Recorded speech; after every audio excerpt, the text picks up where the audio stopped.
Hey everyone, and welcome to the last week here in April. I'm so glad that you're here with us with Brookside Kids Online. So 45ers, I have a question for you today. Have you ever gotten in an argument or a fight with somebody that you care about, like a family member or a friend, or maybe somebody that's like at school that you've gotten in an argument with? How did that go? You got in a fight, or you're yelling at each other, or you have some kind of disagreement? Think back to that. Was there anybody that stepped in that helped to bridge the gap between you and that other person? That helped make peace? They were a peacemaker. Have you ever had somebody like that? Maybe you were that person in a situation where you saw an argument, you saw something going on between two people, they weren't getting along, and you stepped in and you brought peace to the situation, or you helped bring clarity, or you brought a level head into it instead of just everybody being angry and having that emotion. You came in and helped the situation resolve in a peaceful way. Maybe you can think of some time in your life where you've been on the argumentative side, or you were the person that brought peace. Well, today we're going to look a little bit in the Old Testament at a wonderful story about somebody that helped bring peace to a situation that looked like it wasn't going to be able to resolve itself. And let's see what we can learn from it today in our So and So show. So I'll see you guys in a little bit. Check it out. Brandon? Yeah? If I'm reading this correctly, it says we need to move the first one 2 feet. What's that? A little to the left. 2 feet. You sure? Says right here in the plans. Sure thing, boss.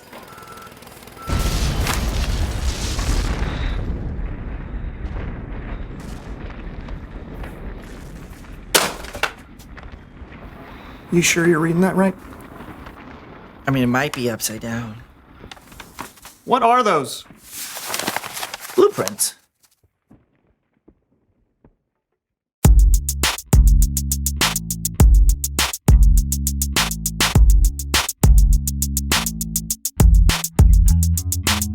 Hello, everybody. I'm Lawson. And I'm Brandon, and welcome to the So and So Show. Yes. And on today's show. Wait, what are you? Why are you talking over me? No. We discussed this over our pre-show cornflakes. We discussed no such thing. Oh, of course. See, you never listen to me. You hear me, That is but not you true. don't listen, I do Brandon. listen. Oh, do you? How would you ever know to listen when you're too busy being on your phone the entire time? I was looking at the intro to the show, which apparently you won't let me do. Okay. Was the intro to the show a video of a ferret doing the conga line on loop? It helps me focus. Your team in a funk? Yes. Feel like you aren't able to communicate? Yes. Then today's your lucky day. Hi, I'm Tanya, team motivator and influencer. Sometimes it can feel like your team is all over the place. Here. But with my proven team building exercises, I can take your team from here to here before it gets to here. So call Teams by Tanya today. Today. So it's just me and Brandon, and we are having trouble being a team. He's having trouble being a team. What do you mean I'm having trouble? There's no me in team, Brandon. Yes, there is. There's an M and an E. There's a me in team. There's no I in team. That's the saying. Gentlemen, it seems we're having trouble communicating. Yes. Brandon, turn towards Lawson. Lawson, turn towards Brandon. Now close your eyes. Without making a sound, I want you to mouth these words. I can't see you, I can't hear you. Good. Keep going, mouthing those words. I can't see you, I can't hear you. Good, even bigger, but still without making any sound.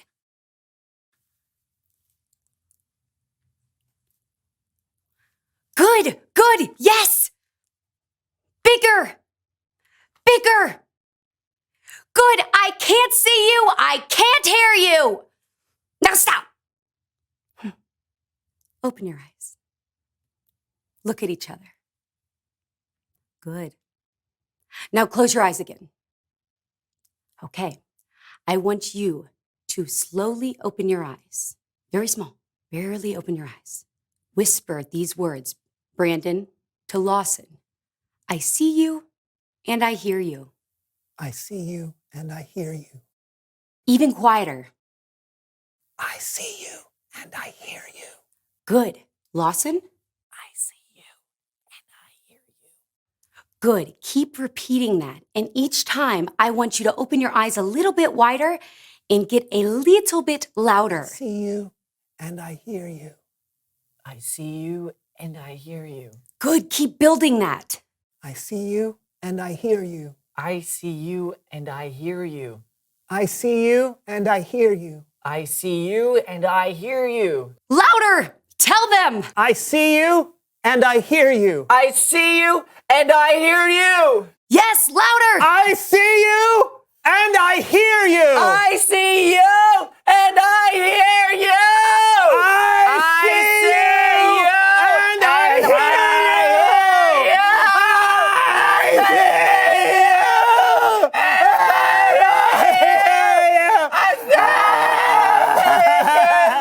I hear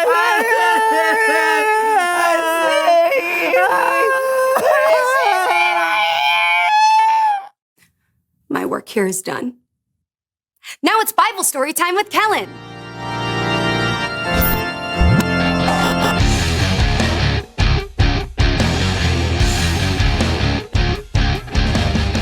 Hey, gents. Kellen, Yes? I see you and I hear you. Okay. Thanks. Back at you. Do you have a Bible story for us today? Absolutely. And here to help me tell it are the So-and-So Show players. Oh, yeah.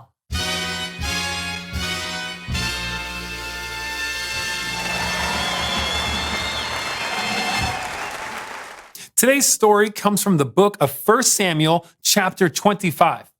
There was a man named Nabal. Nabal was known to be rude and mean, and he was married to Abigail, who was wise and clever.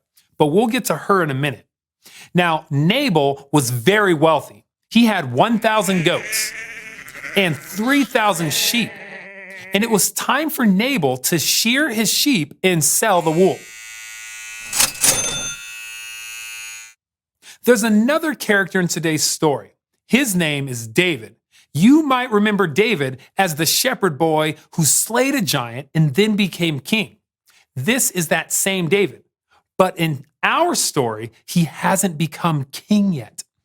David was staying with his men in the desert when he heard that Nabal was shearing his sheep. Frances! Yes, David. I want you to go to Nabal, and I want you to greet him kindly for me. And then I want you to remind him of how well we treated his men when they were with us. And lastly, I want you to ask him. Ask him if there's anything he can share with me and the other men. Go! Yes, sir. David's men delivered the message to Nabal, but Nabal's response was, well, So, David would just like you to remember all that he did for you, and then, would appreciate if you could find anything for us. I'm sorry. Who? David who? Son of Jesse who? Why should I give up my bread and my meat that I have prepared? Why? Because, Why? The answer is not just no. It is no. Million times no. Be gone with you. Go. no. Go. Million times, no. Million times Million go. times, no. David's men reported back everything Nabal had said to them. No. No. A million times, no. What? What? Men, put on your swords because we are going to destroy Nabal. David was angry. I don't have my sword. Maybe a little too angry. Now, Nabal was in big trouble unless somebody could stop David. That's where Nabal's wife, Abigail, comes in. Abigail, Yes, Frankie? Nabal just insulted David. David, the guy who's been keeping us safe while we watch our sheep. David's really mad, and I think he's out for revenge, so you gotta do something. All right, people. Listen up. We're going to have to do this fast. I need you to go get 200 loaves of bread, Frankie. Billy? Grab 2 bottles of wine, and I'm not talking the small ones, I'm talking the big ones and the animal skins. Sure thing, boss. Sally, Yes, Abigail? I need you to get the 5 sheep ready to be cooked. You got it. And Frankie, I'm gonna need a bushel of grain. And 100 raisin cakes. And 200 cakes of pressed figs. Let's go, people! There's no time to waste! Abigail wasted no time. After she collected all the food, she loaded it onto the donkeys and met David, who was approaching from the desert. Ah! Can you believe it, men? How he has treated us? We have served him, and how did he repay us? He repaid us with evil, and we will destroy Nabal. Pardon me, sir. Yes. I must speak with you. Let me take the blame. Pay no attention to that man, Nabal. Nabal.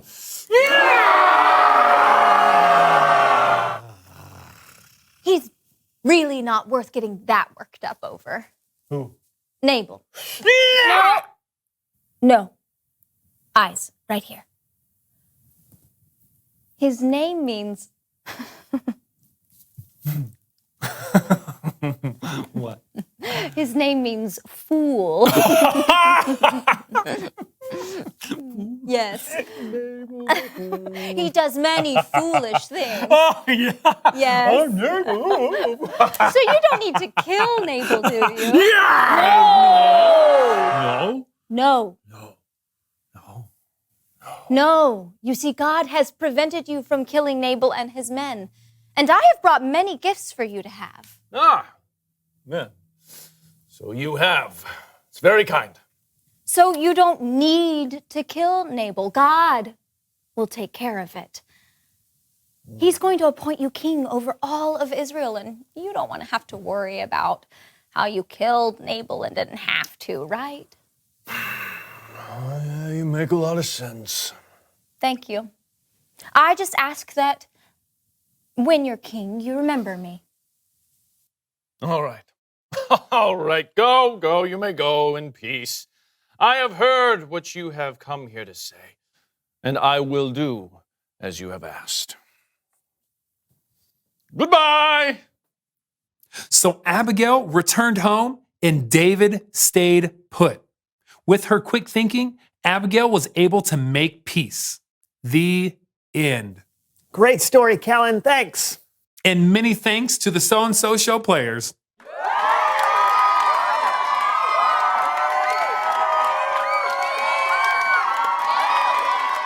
Okay. That wasn't terrible. Yeah, Abigail was incredible. To be able to soften a situation like that took a lot of courage from Abigail. Yeah, David was so angry he could kill. But God used Abigail. After talking to her, David walked away from a fight and didn't make a huge mistake he probably would have regretted. Making peace isn't easy, is it? Not at all. Sometimes people think the person trying to make peace is weak because it looks like they don't want to fight or argue. But being a peacemaker is incredibly hard, and it usually takes a lot of work. And a lot of raisin cakes. Oh, you know it. Great story. Thanks, Kellen. Yep, I'll see you guys next time. Later. Wish I could be a peacemaker like Abigail or Tanya. But how, Brandon? How? I don't know. But let's find out. Reveal the question. What are ways you can be a peacemaker?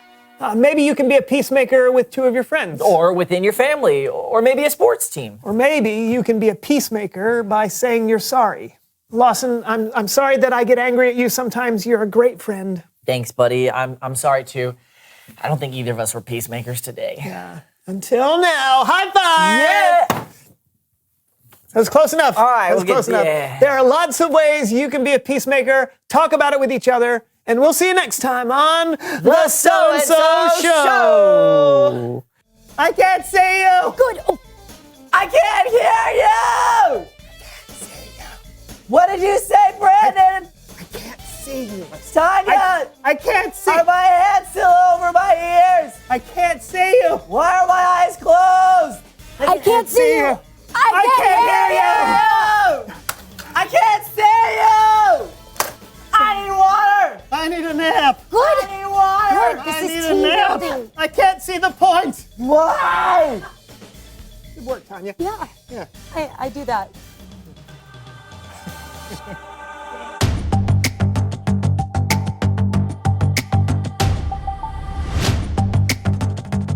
Man, I love the story today that we got to see about how Abigail became the peacemaker. She got in the middle of an argument between David and Nabal, and how David, he didn't like how his men were being treated, and he wanted to make things right. But over here we have Nabal, who didn't want to change his mind, and this was not going to end well until Abigail stepped in the middle and she bridged the separation between the two, and she was a peacemaker. So it's like our key question today. What are ways you can be a peacemaker? I mean, have you ever seen two friends of yours that were maybe arguing or fighting against each other, or maybe family members, and it's like the small little fire, and one thing said that's like, oh, well, I'm right and you're wrong, or maybe it gets personal and they start saying some things that are really mean that has nothing to do with the argument, and it just becomes this gigantic fire. And maybe sometimes we're helpful in that. Maybe we come something, oh, hold on, that wasn't what was said. Here's what they meant by this when they said that. Or maybe sometimes we come in and we make it worse. Well, we know, and we see this throughout the scriptures, and we see this throughout our lives, that peacemakers are very, very important, and that we should be peacemakers. So think about that this week. I hope you guys have a great time doing the questions below as you wrap up this whole month talking about peace and how we can bridge the gap. So, hey, love you guys. Hope you guys have a great week, and I'll see you guys next time.